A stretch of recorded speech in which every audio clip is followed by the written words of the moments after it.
Original deed नहीं दिखाया तो फिर दिखाया क्या? वो सर्टिफाइड कॉपी दिखा रहे हैं। मेरे पिताजी और भी ज़मीन जहाँ बेचे हैं उस डीड के साथ उनका साइन मैच नहीं कर रहा है। हम लोग बोले कि आप डीड दिखाइए, हम लोग उसको छोड़ देंगे। डीड में चौहद्दी में गलती है। चौहद्दी में दिखा रहे हैं कि 1978 में दिखाएंगे पीडब्ल्यूडी आपका ज़मीन 17 डिसमिल ले लिया है। 2017 के पहले पीडब्ल्यूडी साफ इनकार किया है कि हम लोग 2017 के पहले किसी को पीडब्ल्यूडी के ये ज़मीन के लिए कोई नोटिस नहीं किया। आपके हिसाब से डीड सही है या गलत? ना, हमारे हिसाब से डीड गलत है, क्योंकि हमारा पीडब्ल्यूडी हमको नोटिस कर रहा है 2 डिसमिल के लिए केवल नोटिस किया 2019 में। उसमें एसडीसीओ साहब ने साफ इनकार किया है कि ये सीएनटी एक्ट के अंतर्गत आते हैं, ये कुर्मी महत्व है और जो क्रेता पक्ष है वह सामान्य वर्ग के है, इसलिए बिना डीसी के परमिशन से ये ज़मीन नहीं खरीदा जा सकता। अगर इस तरह के हैरेसमेंट हो सकता है तो सीधे लोगों पर क्या हो सकता है, आप लोग समझ सकते हैं। इस वक्त मैं बोकारो के चंदनकियारी प्रखंड अंतर्गत चंदनकियारी थाना के झालबरदा गांव के बोदवा टोला पर स्थित हैं और मेरे साथ में एक भाई साहब हैं और यहाँ पे एक ज़मीन से जुड़ा हुआ मामला है। आखिर क्या मामला है हम समझने का प्रयास करेंगे। सबसे पहले आपका नाम बता दीजिए। मेरा नाम दिलीप कुमार महतो है। अच्छा, ये ज़मीन किसके नाम पर है? मेरा दादाजी सरदारा महतो के नाम पर है। कितना खाता प्लॉट? खाता नंबर 295 है, प्लॉट नंबर 5854 है, रकबा 1 एकड़ 34 डिसमिल है। अच्छा बताइए, इस 1 एकड़ 34 डिसमिल ज़मीन में दिक्कत कहाँ आ गई? दिक्कत है कि हम लोग यहाँ पर एक स्कूल चला रहे हैं 2017 से। अचानक जो है एक हमारे ही बगल के कनकचास गांव के सुरेंद्रनाथ बनर्जी आके बोले कि ये ज़मीन हमारा आधा खरीदा हुआ है। हम लोगों ने बोला ठीक है, आप खरीदे हैं तो उनका कागजात दिखाइए। तो उन्होंने कहा कि नहीं, हमारा ओरिजिनल कागजात नहीं है। तो हम बोले ठीक है, आपका ओरिजिनल कागजात नहीं तो हम कैसे जानेंगे पिताजी ये बेचे। उन्होंने ये ज़मीन कब खरीदी थी? ये ज़मीन उन्होंने दिखा रहे हैं, जो डीड दिखा रहे हैं 1978 का दिखा रहे हैं। ठीक है, तो हम लोग बोले कि ठीक है, पिताजी अगर साइन किए हैं तो हम पिताजी के साइन के साथ हम लोग मैच करेंगे, अगर मिल जाएगा तो हम लोग छोड़ देंगे। लेकिन उन्होंने अभी तक वो जो ओरिजिनल डीड अभी तक हम लोग को दिखाए नहीं, वो सर्टिफाइड कॉपी दिखा रहे हैं। ओरिजिनल डेट को लेकर क्या बोल रहे हैं? हम बोल रहे हैं कि ओरिजिनल डीड मेरे पास नहीं है, वो कहीं खो गया है। उसमें ओरिजिनल डीड में साइन नहीं है, पिताजी का साइन मैच नहीं कर रहा है। मेरे पिताजी और भी ज़मीन जहाँ बेचे हैं उस डीड के साथ उनका साइन मैच नहीं कर रहा है। पिताजी का साइन जो है बहुत, वो तो एक एक अक्षर लिखते थे, मतलब ऐसे काप काप के उनका हाथ में लिखते थे। ठीक है, और ये जो डीड दिखा रहे हैं इसमें पूरा एकदम लिखा हुआ है। वहाँ का जो हम जो दिखा रहे हैं जो गवाही है डीड में रहता है, तो वो भी हमारा गांव का नहीं है, पंचायत का भी नहीं है, दूसरा पंचायत का दिखा रहे हैं। वहाँ पर पिंडरा जोड़ा के जो एक डीड राइटर है वो गवाही दी है डीड में।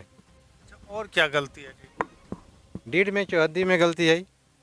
चौहद्दी में दिखा रहे हैं कि 1978 में दिखाएंगे पीडब्ल्यूडी आपका ज़मीन 17 डिसमिल ले लिया है। आरटीआई के थ्रू हम लोग मंगाए हैं पीडब्ल्यूडी से, तो उन्होंने साफ इनकार किया कि बोला कि 1917 के पहले हम लोग 2017 के पहले कभी भी हम लोग ये ज़मीन का हस्तांतरण नहीं किया है। बोला है कि नोटिस किया था उसमें 17 डिसमिल ज़मीन, इसलिए 17 डिसमिल छोड़ के वो रजिस्ट्री का दिखा रहा है। उस वक्त दिखा रहा है? उस वक्त दिखा रहा है कि 17 डिसमिल छोड़ के पीडब्ल्यूडी 17 डिसमिल छोड़ के ज़मीन खरीद रहे हैं। आपके हिसाब से डीड सही है या गलत? ना, हमारे हिसाब से डीड गलत है, क्योंकि हमारा पीडब्ल्यूडी हमको नोटिस कर रहा है 2 डिसमिल के लिए केवल नोटिस किया 2019 में। इसको लेकर न्यायालय का शरण लिए? हाँ, हम लोग तो न्यायालय का शरण लिए हैं। एक्चुअल हम लोग पहले ये हम लोग के ऊपर रंगदारी केस किए थे। ठीक है, ये अचानक आके अपने से बिना हम लोग को पूछे घर बनाना के लिए आए थे। हम लोग बंद किए। जब हम लोग बंद किए तो हमारे ऊपर ये रंगदारी केस किए। हमारे बगल में बैठे इनके ऊपर और हमारे गांव के ही एक भगना लगते हैं, उनके ऊपर ये रंगदारी केस किए, 5 लाख का रंगदारी केस किए और 15,000 छीनने का केस किए हैं। ठीक, एसडीओ साहब के पास वो केस गया था। एसडीओ साहब उसमें जो ऑर्डर दिए हैं, तो उन्होंने लिखा है कि ये पहला पक्ष जो है जो खरीदा है वह उसका दखल कब्जा है, और हम लोग को बोले हैं कि आप लोग उच्च न्यायालय में जाने के लिए स्वतंत्र है। ठीक है, तो उसके बाद आप लोग न्यायालय का शरण लीजिए और वो जो है कि अपना काम करते रहेगा, ऐसा लिखा है एसडीओ साहब ने। हाँ, उन लोगों ने लिखा है कि उनका दखल कब्जा है, जबकि यहाँ पर उनका कोई दखल कब्जा नहीं है। देखिए, इसमें इसी प्लॉट में मेरा एक स्कूल अभी भी चल रहा है। जी, मैं देखता हूँ इसको। ठीक है, तो हम लोग इसके आधार पर एसडीओ साहब जो दिए उसके आधार पर हम लोग गए हैं, न्यायालय का शरण लिए हैं। वहाँ केस दर्ज हुआ है, अभी वहाँ पर केस चल रहा है। सिविल वगैरह में गए कि नहीं? हाँ, उसी के हम लोग अगेंस्ट में गए हैं, सिविल में गए। सीओ का रिपोर्ट को लेकर कुछ आप कैमरा में बात कर रहे थे, क्या? पहले सीओ जो रिपोर्ट मांगा गया था, उन्हीं के द्वारा एक रिपोर्ट मांगा गया था सीओ से। एसडीओ साहब ही रिपोर्ट मांगे थे। उस समय सीओ साहब ने साफ इनकार किया है कि ये सीएनटी एक्ट के अंतर्गत आते हैं, ये कुर्मी महत्व है, और जो क्रेता पक्ष है वह सामान्य वर्ग के है, इसलिए बिना डीसी के परमिशन से ये ज़मीन नहीं खरीदा जा सकता है। लेकिन इन्होंने फिर दोबारा एसडीओ साहब दोबारा फिर से सीओ साहब को, जब सीओ साहब ट्रांसफ़र हो गए उसके बाद उन्होंने फिर दूसरा सीओ साहब को फिर उसको वेरीफाई करने के लिए भेजे, तो उन्होंने हम लोग के अगेंस्ट में लिखे हैं का दखल कब्जा में है, जबकि वहाँ इनका कुछ नहीं है। तो समझ सकते हैं कि डीड में डीड का जो आधार होता है, डीड को पूरी तरह सही तभी माना जाएगा जब डीड का क्राइटेरिया को पूरा करेगा। लेने देने वाला का नाम, पता, खाता, प्लॉट, रकबा, जमीन की चौहद्दी सही होनी चाहिए। अब यहाँ पे जिस तरह भाई साहब बता रहे हैं कि इसमें कई सारे फॉल्ट हैं, और अगर इस तरह गांव देहात में रहने वाले सीधे लोगों के साथ में अगर इस तरह का मामला आ जाता है, ये लोग तो हमको लग रहा है कि थोड़े पढ़े लिखे हैं, समझते हैं सारी चीज़ों को, क्योंकि जिस तरह की उन्होंने आरटीआई के माध्यम से छोटनागपुर में जो सीएनटी एक्ट है उसमें बदलाव कि नहीं हुआ, तमाम चीज़ें इन लोगों ने आरटीआई के माध्यम से अपने पास रखा है मंगवा के।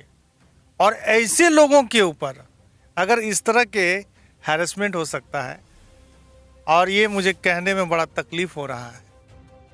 हमारा बड़ा भैया गए थे सीओ साहब को ये देने के लिए, रिसीविंग लेने के लिए, उसका जो हम लोग केस किए हैं उसका एक कॉपी देने के लिए गए, तो बोले नहीं हम नहीं लेंगे। ठीक है, तो सीओ साहब का आप लोगों ने नहीं कहा कि पहले देखिए आप ही के सीओ ने रिपोर्ट दिया है, वो सीओ दूसरा है और आप अलग हैं, उनका रिपोर्ट क्या है? देखने के लिए तैयार नहीं है। वो पहले जो सीओ रिपोर्ट दिया उसको देखने के लिए तैयार नहीं है। वो देखने के लिए तैयार ही नहीं है, वो कुछ बात मानने ही तैयार नहीं है वहाँ। तो आप लोग लगातार वीडियो को लाइक, कमेंट और शेयर कीजिएगा और अपना राय जरूर रखिएगा। बताइए कि एक बार सीओ इस जमीन का रिपोर्ट तैयार करता है और जब बाद में सीओ आता है तो उन्होंने फिर से तैयार करता है, उनके रिपोर्ट को भी नहीं देखता है। ये आप लोग समझिए कि इस तरह क्या हो रहा है और आने वाले समय में क्या होगा ये कोई नहीं कह सकता है। और आज कहीं ना कहीं जो भी लोग गांव देहात में बसे हैं, शहर से ज़मीन माफिया गांव देहात की तरफ आ रहे हैं, लेकिन यहाँ शहर से ज़मीन माफिया की बात नहीं है। यहाँ पे गलत तरीके से एक डीड दिखाने की बात सामने आ रही है, जिस तरह भाई साहब ने कह रहा है। अब इनका क्या है सत्यता, ये तो न्यायालय में ही पता चलेगा। और कुछ बोलना था क्या? कि हम तो यहाँ रहते नहीं, हम चास में रहते हैं, लेकिन बड़ा भैया रहते हैं यहाँ पर, तो इनको बार बार आके, जैसे अकेले नहीं आ पाते हैं, इनको पैरालिसिस है, ये चलने में दिक्कत होती है, और इनको बार बार आके इनको तंग करते हैं, मतलब बिना बोले आके काम में लग जाते हैं। जब गांव वाला सूचना देते हैं कि आपके ज़मीन में यहाँ पर काम करने हैं, तो ये आते हैं, किसी को गाँव के किसी को लेकर साथ में आते हैं, तो इनको गाली गलौज करते हैं, धक्का मुक्की देते हैं। आपके बड़े भाई को मतलब बार बार परेशानी करते हैं। इधर आइएगा, आप इधर आइए, इधर खड़ा रहिए। आपका क्या नाम है? सर्वेश्वर महतो। वो आ रहा है, हमको बिना बोल के, बिना जान के हमको खबर नहीं देता है, कोई अपना मन से आ जाता है और हम आते हैं उसको बंद करने के लिए, तो हमको वो घर बनाने के लिए शुरू कर देता है। कहाँ के रहने वाले हैं? वो रहने वाला है वो कनक चस का। कहाँ पे है उनका घर? कनक चास हम लोग गाँव के बगल में 2 किलोमीटर आगे है। क्या नाम हुआ उनका? उनका नाम जैसे सुरेंद्र नाथ बनर्जी है, लेकिन वो अभी मर गए हैं। उनका बेटा अभी है सोमेन बनर्जी। कभी आके ऐसे गांव घर में जो हम लोग का भाईचारा होता है, बैठ के कभी बातचीत नहीं किया? वो बातचीत करने के लिए आए हैं, लेकिन बातचीत उन्होंने माने नहीं। मुखिया के द्वारा पंचायत भी किया, लेकिन उन लोग का बात का कोई वैल्यू नहीं दिए, बोले कि हम ये सब नहीं मानते हैं।